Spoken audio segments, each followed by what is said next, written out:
Assalamualaikum warahmatullahi wabarakatuh. Perkenalkan, nama saya Muhammad Adam Faisal Rauf, NIM 2101011101052 dari jurusan Pendidikan Agama Islam UIN Maulana Malik Ibrahim Malang. Di sini saya akan menyampaikan resuman saya tentang PBAK Universitas UIN Maulana Malik Ibrahim Malang dari hari pertama sampai hari kedua. Tentu di PBAK kali ini banyak sekali pemateri-pemateri hebat.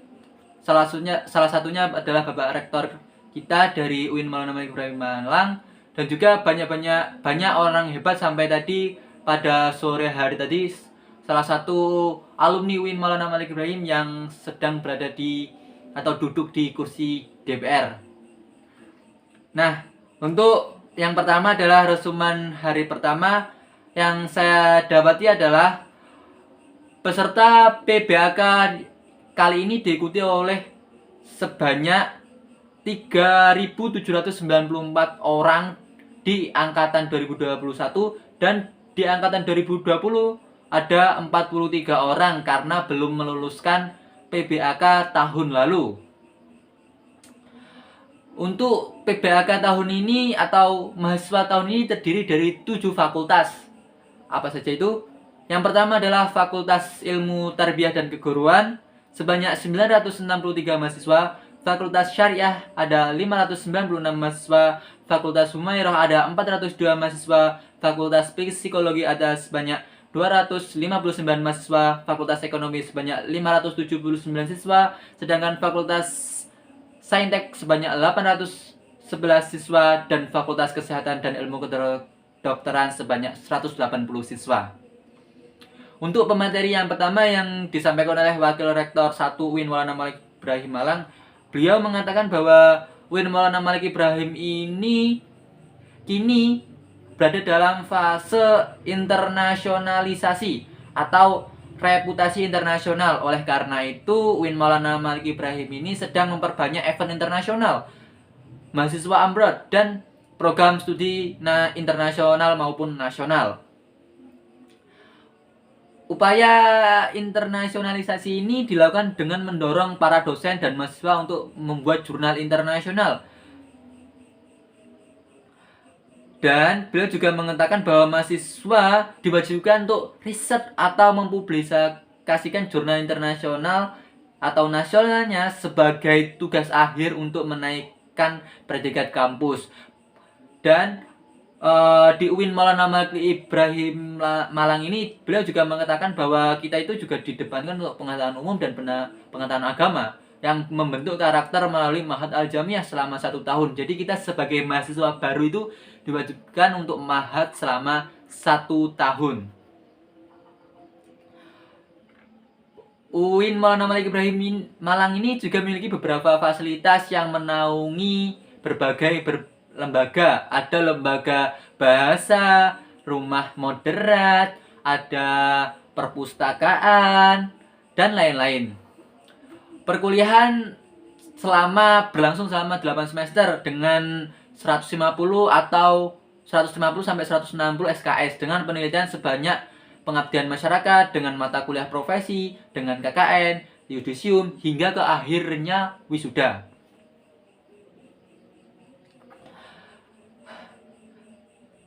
Mata kuliah di UIN Maulana Malik Ibrahim ini juga didasari oleh berbagai ilmu dan juga didasari oleh ilmu keagamaan seperti mata kuliah dasar,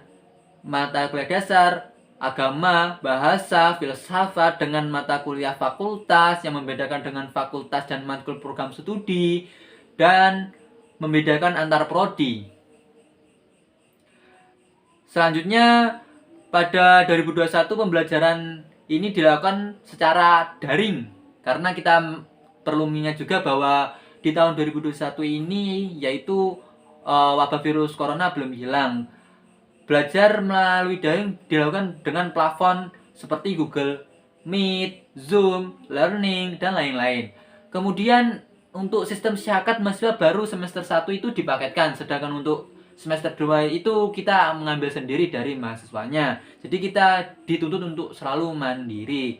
Tentu dengan mandat tersebut kita juga harus berkonsultasi dengan DPA atau dosen penasihat akademik.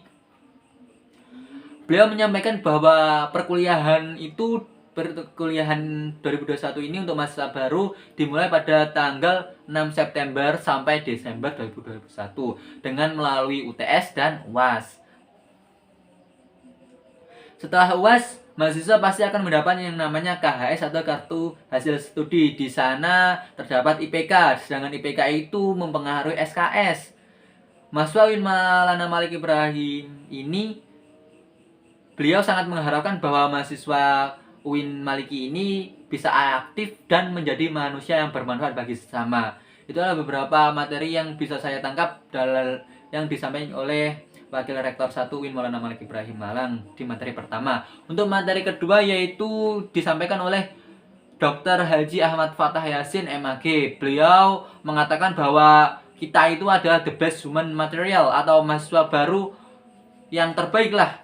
Mahasiswa baru harus mengupayakan mental dan spiritual mengikuti perguruan di UIN Maulana Malik Ibrahim Malang. Orang yang memiliki mental dan spiritual itu memiliki 3 indikator.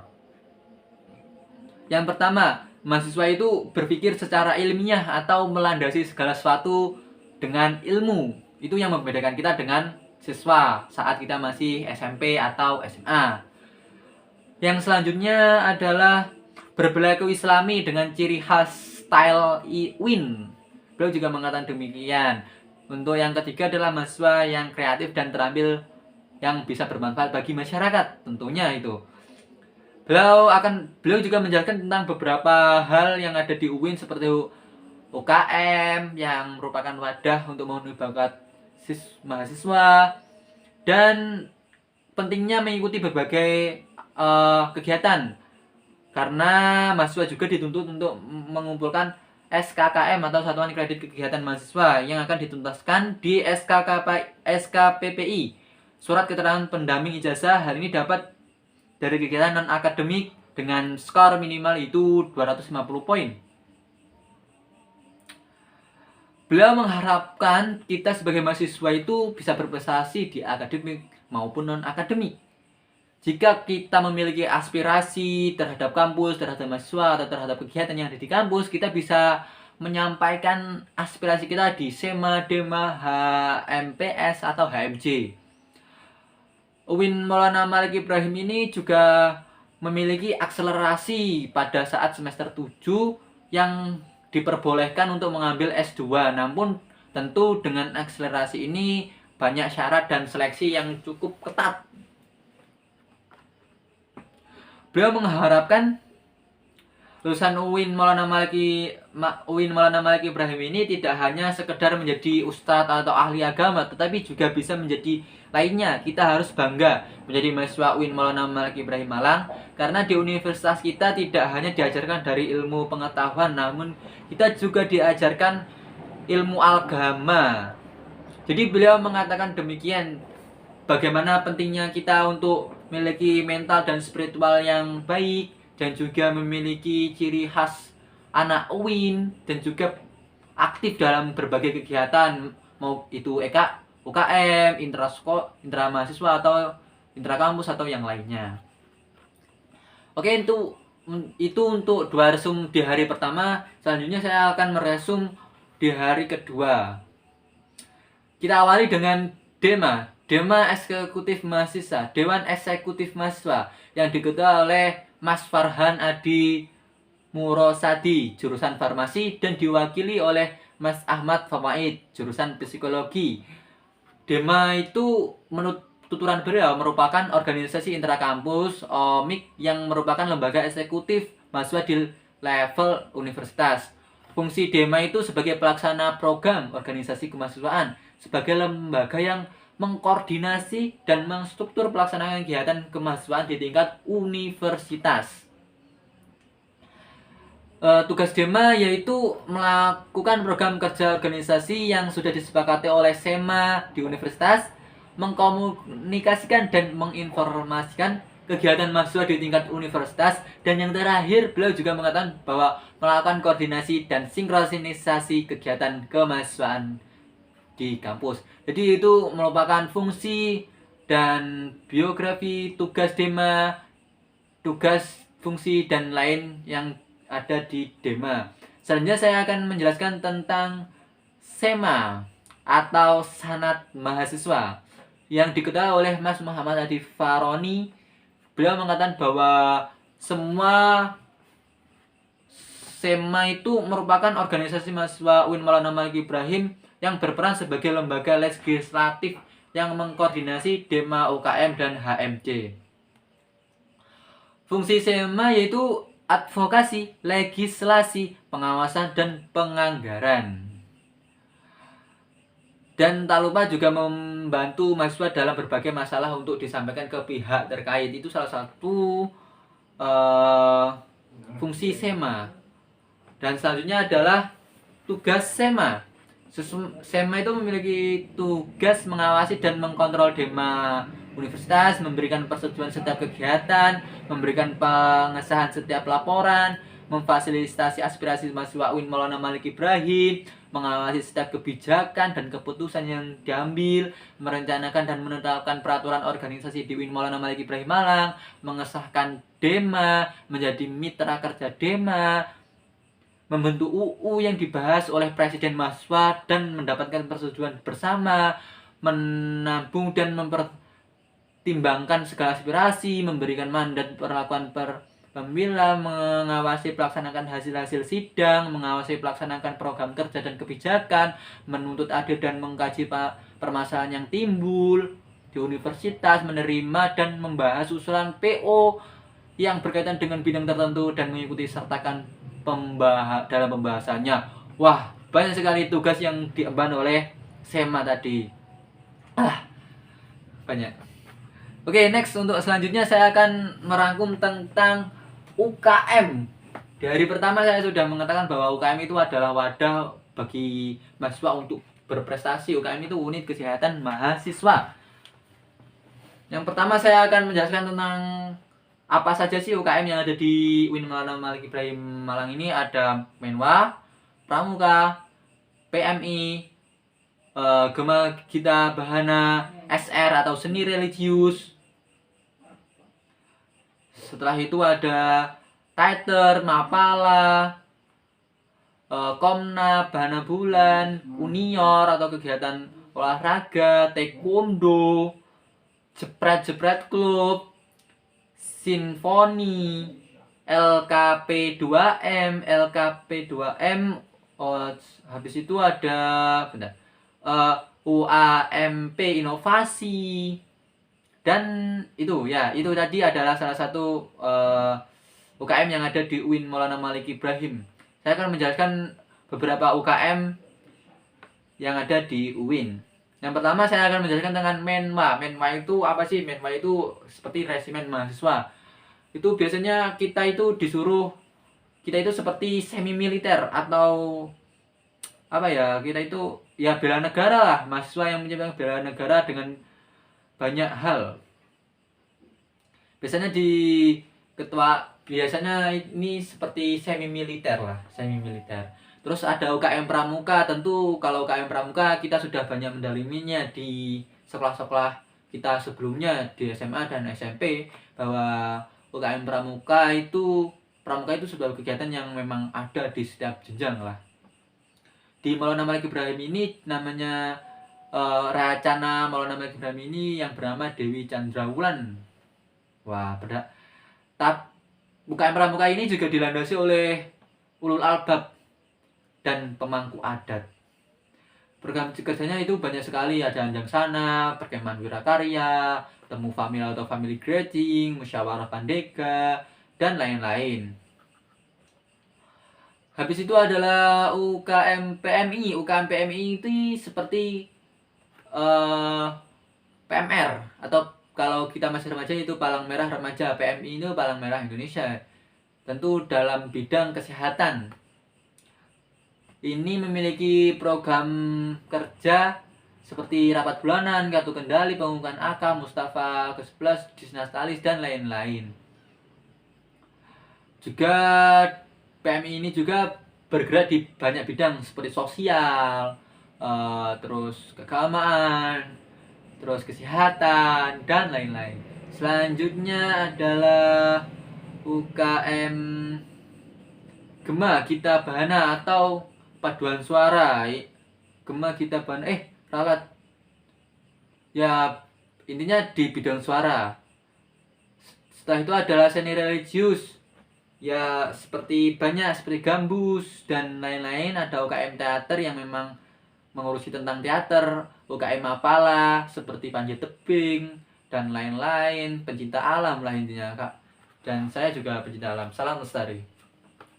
UKM Unior atau olahraga. UKM Unior ini menampung bagi mahasiswa yang memiliki kesukaan dalam olahraga, termasuk saya juga. Saya juga suka olahraga, jadi saya pesan untuk masuk UKM Unior ini. Saya lumayan berprestasi di olahraga. Ada UKM Unior ini menaungi 7 cabang olahraga, yaitu sepak bola, bola voli, bulu tangkis, tenis meja, bola basket, sepak takraw, dan catur. Di sini juga tidak cuma latihan saja, kadang kita juga sparring partner atau kita ikut kejuaraan dan ataupun kita bisa organisasi dan kepanitiaan dalam Unior ini. Terus ada UKM Kopna Padang Bulang, komunitas musik lah intinya. Terus ada UKM Kopna Padang Bulang itu adalah usaha pengawasan Kopna, public relation, personalisasi karyawan, yaitu Kopna Vibe, digital relation, Jatim Dixair, minimalkan konten pulsa fotografi, dan usaha catering. Ya intinya seperti itulah Komna, komunitas musik 3. Terus ada UKM Komunitas Musik Studio 3 ya, yang biasanya main-main di studio, itu adalah Komus. Untuk selanjutnya adalah UKM Taekwondo. Tentu Taekwondo seperti bela diri lah, bela diri Taekwondo. Ini juga merupakan salah satu UKM yang ada di UIN Maulana Malik Ibrahim. Terus ada salah satu UKM yang cukup saya senangi juga, yaitu Jepret Club, yaitu fotografi. UKM fotografi ini juga sekarang juga bergerak di bidang videografi. Saya juga berharap untuk ikut di Jepret Club selain di Unior tadi. Lanjut untuk simfoni atau kayak radio. Simfoni kayak plafon musik gitu, musik. Ada program harian yang dimiliki simfoni, ada program mingguan juga yang dimiliki simfoni, simfoni dan program unggulan yang dimiliki oleh simfoni. Ada off air, on air, bahkan weekend program. Ini salah satu program unggulan yang ada di simfoni. Habis itu ada UKM LKP2M atau Lembaga Kajian Penelitian dan Pengembangan Mahasiswa. Ya, ini seperti kita ketahui bahwa LKP2M ini mengikuti berbagai perlombaan di kancah internasional maupun nasional. Biasanya mahasiswa LKP2M itu aktif dalam kepenulisan, membuat karya ilmiah atau yang lainnya, maupun di media sosial ya. Lanjut adalah UKM UAPM Inovasi, adalah unit kegiatan mahasiswa yang bergerak di bidang jurnalistik. Jadi barang siapa yang ingin menjadi seorang jurnalis, pembawa acara mungkin, atau ya jurnalis lah, penulis, mungkin bisa ke UAPM Inovasi ini. Lanjut, habis itu kita masuk ke materi selanjutnya, yaitu materi yang disampaikan oleh Bapak alumni UIN Maulana Malik Ibrahim Malang yang sekarang sudah menjadi anggota DPR RI, yaitu Bapak M. Hasanuddin Wahid. Beliau mengatakan bahwa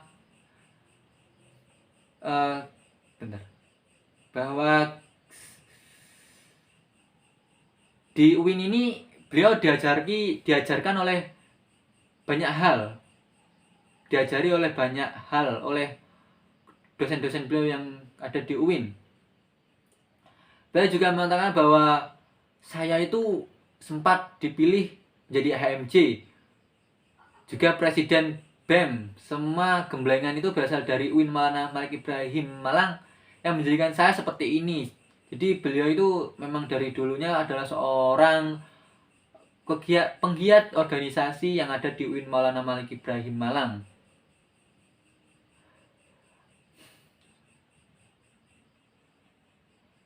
Beliau juga berkiprah di mana saja. Lulusan UIN tidak hanya menjadi ustadz, lulusan UIN ini bisa menjadi anggota DPR loh. Alumninya saja ada yang berkiprah. Bahkan sekarang Bupati Malang itu juga seorang alumni UIN Maulana Malik Ibrahim. Itu adalah salah satu luar biasa. Ada bukti bagi banyak pihak bahwa UIN Maulana Malik Ibrahim Malang juga bisa berbicara di berbagai banyak bidang. Beliau mengatakan beberapa hal tentang COVID. Sampai saat ini tidak ada yang bisa menemukan obat COVID. Kunci penanggulangan COVID-19 ini adalah vaksinasi agar mencapai herd immunity atau kekebalan skala besar. Kunci kedua adalah disiplin prokes. Orang Indonesia itu kita ketahui bahwa kurang disiplin dalam prokes, jadi susah COVID untuk bisa dibilang hilang dari Indonesia ini. Tapi dengan demikian kita itu harus dengan ini kita harus bisa tahulah bahwa COVID itu memang ada dan kita harus terus berusaha lah agar COVID ini hilang. Ada yang selanjutnya adalah peran dan peluang di UIN. Arus utama pengembangan teknologi digital, link marks dan sektor industri menjadi kekuatan sosial teknologi dan environment ajaran agama Islam yang efektif. Cara bekerja pada masa depan adalah munculnya jenis-jenis pekerjaan akibat digitalisasi dan otomatisasi. Cara menjadi generasi yang unggul, keanggunan moral dan spiritual, gandrung ilmu pengetahuan, memiliki digital quotient dan kesalehan dalam ilmu sosial. Dengan itu mungkin kita itu bisa didefinisikan salah satu mahasiswa yang baik itu menurut Bapak Hasanuddin Wahid tadi dengan demikian. Selanjutnya adalah tentang modernisasi beragama. Modernisasi beragama atau bisa didefinisikan sebagai jalur tengah, midline space, posisi dalam tengah keadilan, teknologi permahan praktek agama dan menjunjung tinggi kesejahteraan. Teologi Islam Al-Baqarah ayat 143. Kenapa moderasi itu penting bagi Indonesia? Karena Islam sebagai agama rahmatullahi alamin itu menjunjung tinggi keadaban Islam dan harmoni inter dan antar pemeluk agama. Historinya Islam Indonesia, karakter masyarakat Indonesia yang lekat dengan kesantunan dan harmoni, dan ideologi bangsa Indonesia dan mutu Bhinneka Tunggal Ika. Jadi itu tadi adalah salah satu resume yang bisa saya sampaikan dari awal PBAK di hari pertama atau di day 1 and then sampai sekarang di hari yang terakhir. Mungkin itu saja yang bisa saya sampaikan. Bila ada salah kata mohon maaf yang sebesar-besarnya, karena memang manusia itu memang tempatnya salah.